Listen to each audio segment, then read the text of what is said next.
First vein on your arm is a pretty big achievement into the gym. And the deeper that you get into fitness, you'll realize that new veins start popping up out of nowhere. And what I mean by saying that new veins start popping up out of nowhere is that the more you work out, the more veins start to pop up. You're gonna start having veins everywhere, and it's something that makes a guy look more jacked. And I know we've seen examples of the neck making a guy look more jacked. If you take a guy and make his neck a little bit smaller, he actually loses attraction points versus if you make his neck a little bit thicker, and that's because it masculinizes the face and makes the man more attractive. The neck is a very underrated feature of masculinity, and so is vascularity. It's one of those things that you don't necessarily think about, but it is something that appeals a lot to the female gaze, not just the male gaze. Personally, I've been on a couple of dates where my veins start popping because I've had a carb-heavy meal that's high in sodium and in carbs, and the girl will look over at my arm, you know, act like she's about to bite it, or like hold my arm and like put it up against her neck, you know, but chill on me though, chill on me. All right, so I'm gonna spare y'all the details, but you know, shawty be saying like I look like Wolverine and this and that, but it is something that does appeal to the female gaze. But yeah, I ain't gonna get into detail on that, but I am gonna show you guys some effective methods that you can use in order to increase your vascularity. One of the first places that you need to focus on is your forearms. Your forearms are a place where people naturally have low body fat. You could be 20–30% body fat, but for the most part, you're gonna have lower body fat on your forearms. Now, I don't think that you should have a whole day dedicated to working on your forearms, but I definitely think that at the end of your workouts, about 2 to 3 times a week, you do exercises such as farmer walks, reverse wrist curls, or any sort of variation that focuses on your forearms. 2 to 3 times a week is sufficient enough to see maximum muscle growth in that area because it's a very small muscle group. You only need to do about 3 sets of 20 of each exercise. And just like with anything else, progressive overload, increase the weight over time or increase the reps over time. Now, with that increase of muscle mass in that area, what it's gonna do is it's gonna push those veins closer to the surface because your muscles are below your veins. So it goes superficial fat, your veins, and then your muscle. The bigger your muscles are, the closer your muscles will push your veins to the surface.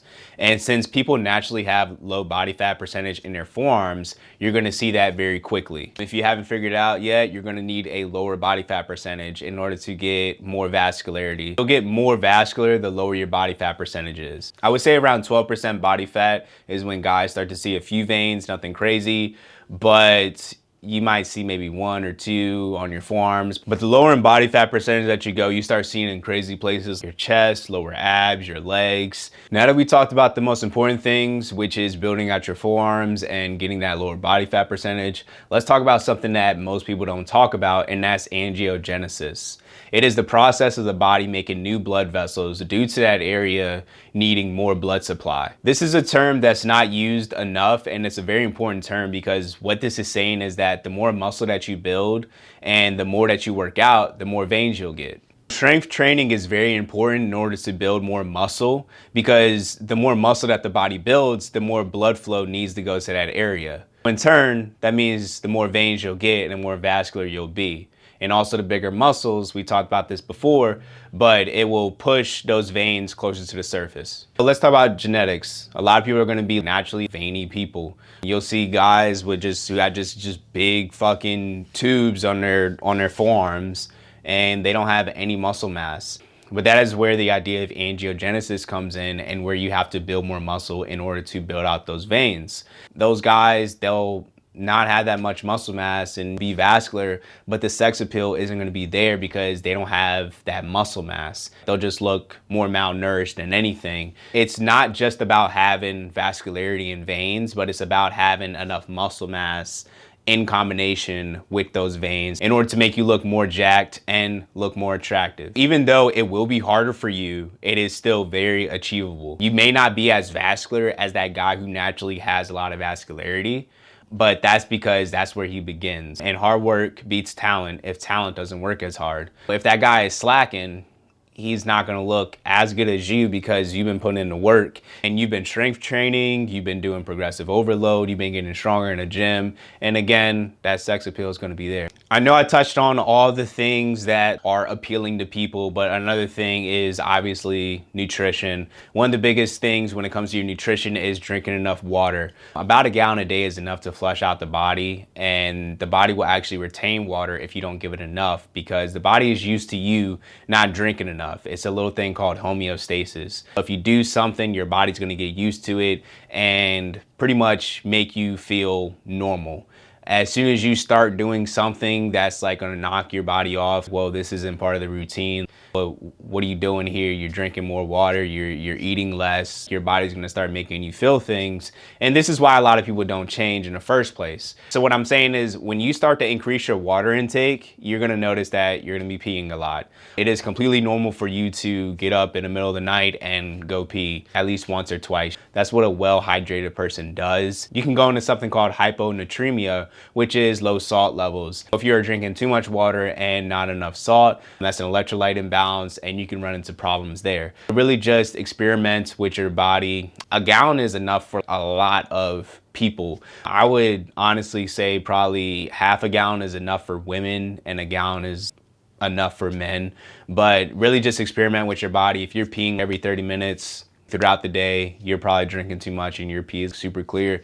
You're probably drinking too much, cut back a little bit. You should be peeing about every 2 to 3 hours. Nothing excessive. Again, checking your urine color for your hydration levels. You don't want to go anywhere near that dark yellow color. Just drink enough in order to get to that pale yellow color and you will be well hydrated. Now, with your body flushing out all that water, what it is doing is that it is flushing out the water from those fat cells, which we know that the more superficial fat or the more bloated that you look, it's going to hide those veins. Now, your body tends to store water in that superficial layer that will make you look more bloated. Making sure that your body isn't holding on to more water than it needs to, make sure that you drink enough water. Salts and carbs is something that is demonized in the fitness industry, and it is something that you don't want to neglect. Your body needs carbs, your body needs salts. I know there's different diets out there about how you need to cut out salt, how you need to cut out carbs, but salt is a very essential electrolyte.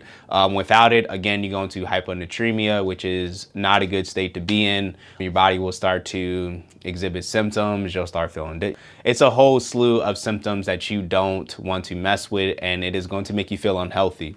And same thing with carbs too. If you go on a low carb diet, you notice that you're very low on energy. You'll lack the energy to do workouts. You won't get that big of a pump that you're looking for, especially if you're looking to get vascularity. But if you are in a calorie deficit, you're not even going to be eating that many carbs and your salt intake is going to go down without you even thinking about it. So if you've been on a caloric deficit for a while and you've reached that low body fat percentage, you'll notice that you'll wake up kind of flat and you won't get pumped up or your veins won't start popping out until you eat something. And that's because the food that you just ate, your body is metabolizing it. And in a body that is deprived of salts and carbs, the body acts like a sponge. Whenever you increase the carbs and salts temporarily, it will increase your vein prominence due to an increase in blood flow and push all those nutrients into your muscle cells. This is a tactic that a lot of bodybuilders do. This is why you'll see bodybuilders backstage. They'll eat donuts, cakes, Snicker bars, and exercise with resistance bands. And it's because they're trying to get a crazy pump. They will purposefully manipulate their salts and carbs. So they'll go really low on salts and carbs, and then to the day of the show, they start to increase their carbs in order to get that big pump and to start getting more vascularity. So if I was to go to IHOP and eat a lot of chocolate chip pancakes and put sugar-free syrup on there, because I'm not putting regular syrup, do not put regular syrup, that's just a waste of calories. Another thing that works for me is actually eating pho. Pho is Vietnamese soup. It's hot, has a lot of salt, carbs. That's what I ate actually on one of those dates where like the girl was like, you know, playing with my forearms and stuff. And that's because of the combination of salt, carbs, and also heat. Heat is another thing that is underrated when it comes to making your veins pop. Not only the type of food, oh, the temperature is hot, but also your environment plays a role in your vascularity too. For example, if you're in a cold environment, your body will actually shunt the blood flow from your extremities and focus it more on the core of your body, keeping your vital organs warm. Your heart, your brain. You don't have any organs over here. You don't have any organs in your arms or your legs, and your body doesn't give a shit if you're on a date and you're trying to impress a girl, all right? And this is where that paramedic shit comes into. You'll notice in hypothermic patients, their skin will start to lose their color first in their extremities. And again, it's because your body is trying to reduce that blood flow to the extremities and focus it more on the vital organs. Your body is built for survival. It's not really built for you to look like the most aesthetic jack guy because that's what all your friends are saying, or that's what the bitches is thinking.